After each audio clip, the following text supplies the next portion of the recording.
All right, this begins lesson 4.4, complex numbers. Now, if you'll recall, when we were finding the square root of a number, inside the radical, we have to have a positive number. So the square root of 36 would give us 6, for example. And what we're looking for is this number here, we're trying to put it back inside. So in other words, if you squared 36, if you squared 6, you're going to get 36. If you squared a negative 6, because a negative 6 times a negative 6 is also going to give you 36. So, because a negative times a negative is a positive. The problem lies in is when, and this will happen periodically, that we'll end up with a negative under the radical sign. So a negative 36, for example. Okay, so when that happens is we're actually going to call those imaginary numbers. So for example, if we ended up with a square root of negative 1 under the radical, what we're going to do is, to pull that out, we're going to call that I. We're going to call those imaginary numbers. And all an imaginary number is because since it doesn't actually exist in the world, I is going to equal the square root of negative 1. So anytime you see a negative under there, you're going to pull out an I so we can turn the radical or the number underneath the radical to a positive. And then we can actually work with it. We can simplify it. We can multiply. We can do a number of other things with it. Okay? And I squared, so if you took the square root of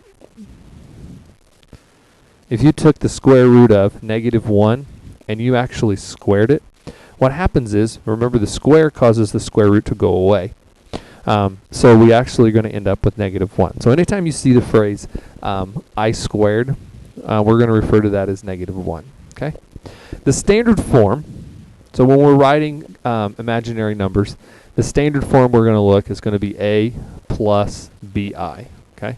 So in other words, we're going to want a number plus, and B could also be a number. Okay? It could also be a minus. 4 minus 6i. Okay? So it could also be a number. Okay?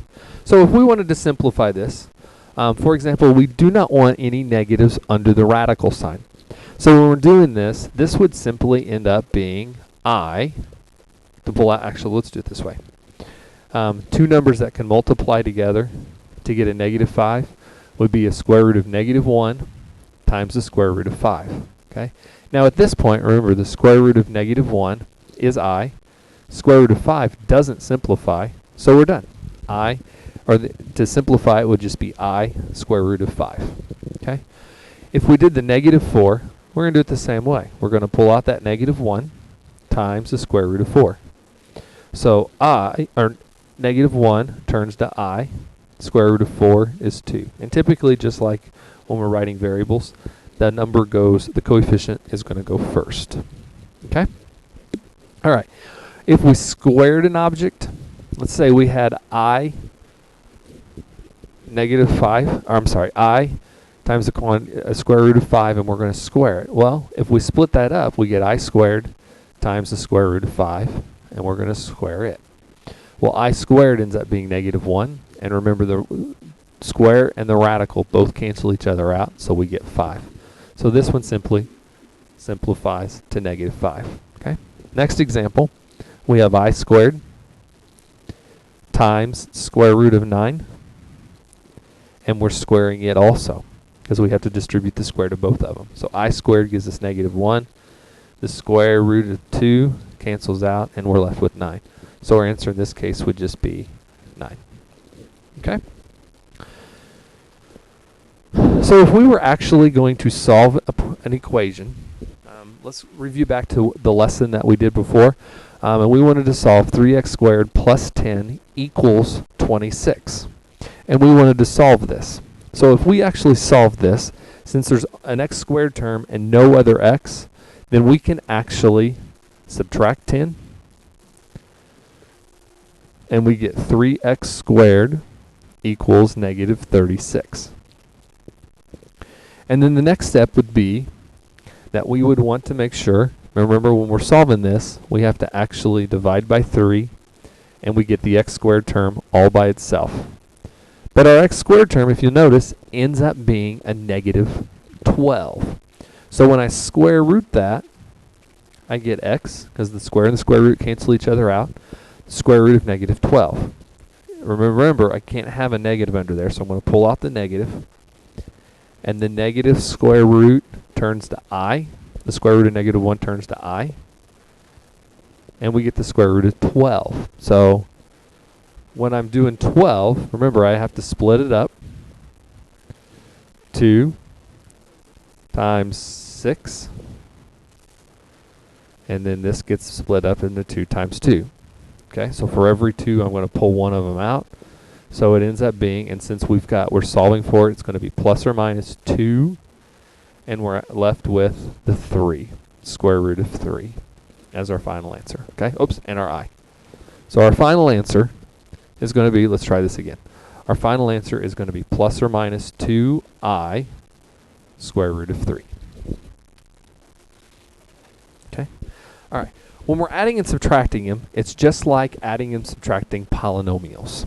Okay, so basically you're going to add your like terms, so the items that have exactly the same. And we're going to treat the I, even though we know it's the square root of negative 1, just like a variable. So we're going to add 4 plus 3, which gives us 7. And we're going to add 3 plus, or negative 3 plus 2, which is going to give us a negative I. So our final answer is going to be 7 minus I. Okay? So in this one, if we were to add these, remember we're going to add our like terms, so 7 plus 1 gives us the 8. And then a negative 5 and a negative 5 is actually going to give us a negative 10i. Okay? So our answer is 8 minus 10i.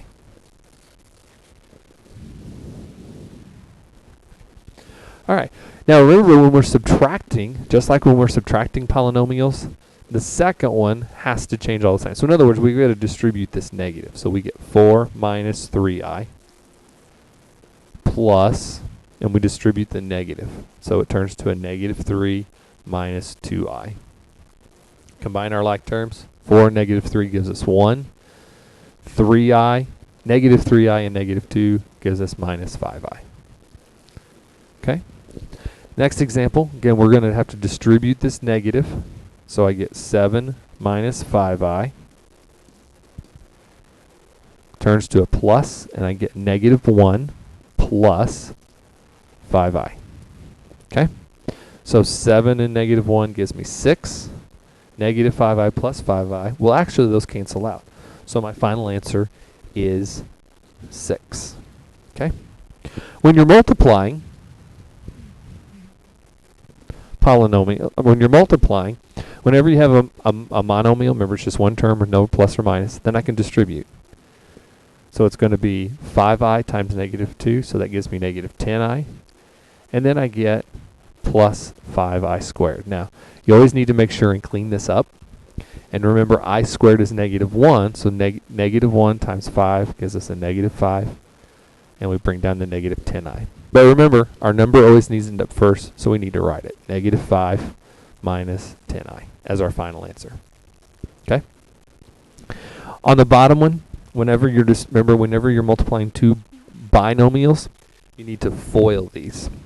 So you get 7 times 1, first terms, and you get negative 7.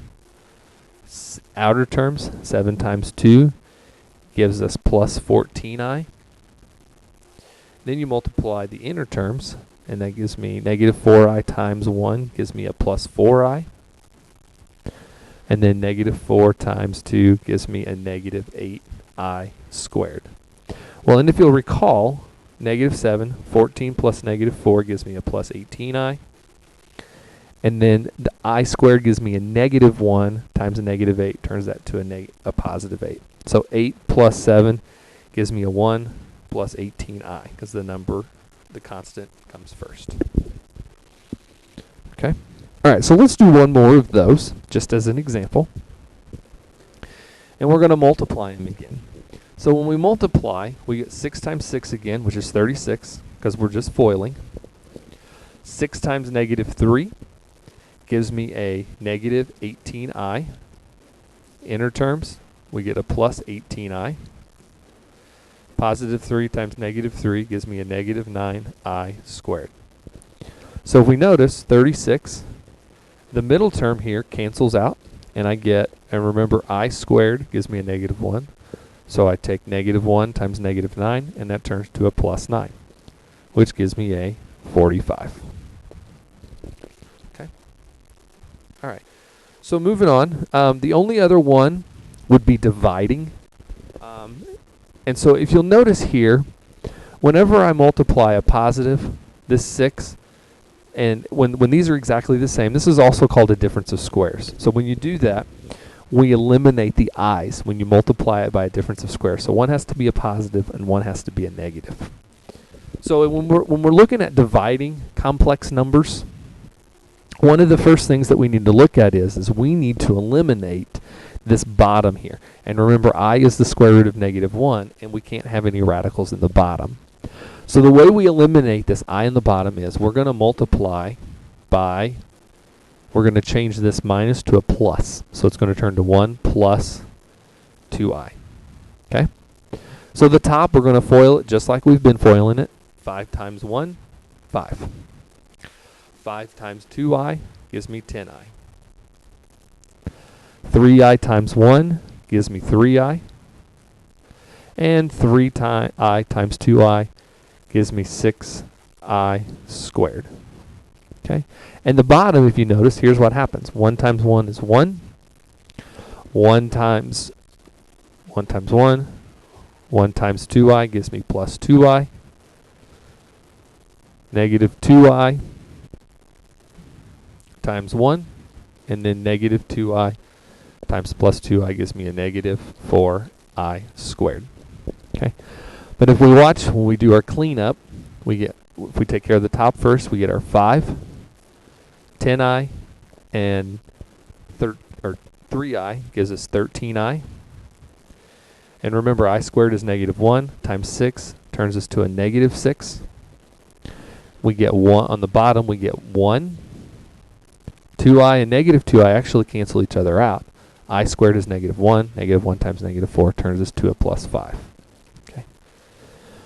So on the top, we can combine our first terms, so we end up with a negative 1 plus 13i all over 6. Okay, and there would be our final answer.